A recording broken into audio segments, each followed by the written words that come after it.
TT bus tractor ಮುಖಾಮುಖಿ ಡಿಕ್ಕಿ, 1 ಸಾವು 5 ಜನರಿಗೆ ಗಾಯ. Time one news Kurugodu, April 16. TT bus tractor ನಡುವೆ ಮುಖಾಮುಖಿ ಡಿಕ್ಕಿಯಾದ ಘಟನೆ ಪಟ್ಟಣದ ಹೊರವಲಯದ ಅಯ್ಯಪ್ಪ ಸ್ವಾಮಿ ದೇವಸ್ಥಾನದ ಬಳಿ ಗುರುವಾರ ಬೆಳಗ್ಗೆ 5:30 ಸುಮಾರಿಗೆ ನಡೆದಿದೆ.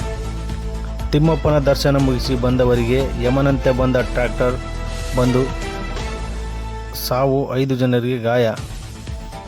ಕಳೆದೆರಡು ದಿನಗಳ ಹಿಂದೆ ಕೊಪ್ಪಳ ಜಿಲ್ಲೆಯ ಚಾಳರಿ ಗ್ರಾಮದಿಂದ ಟಿಟಿ ಬಸ್ನಲ್ಲಿ ತಿರುಪತಿ ತಿಮ್ಮಪ್ಪನ ದರ್ಶನಕ್ಕೆ 15 ಜನ ಹೋಗಿದ್ದರು.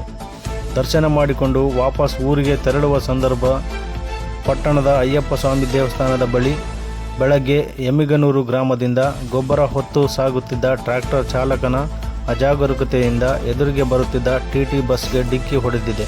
ಸ್ಥಳದಲ್ಲಿಯೇ ಬಸ್ನ ಸೀಟ್, ವಾಹನ ಬಿಡಿಭಾಗಗಳು ಚೆಲ್ಲಾಪಿಲ್ಲಿಯಾಗಿವೆ.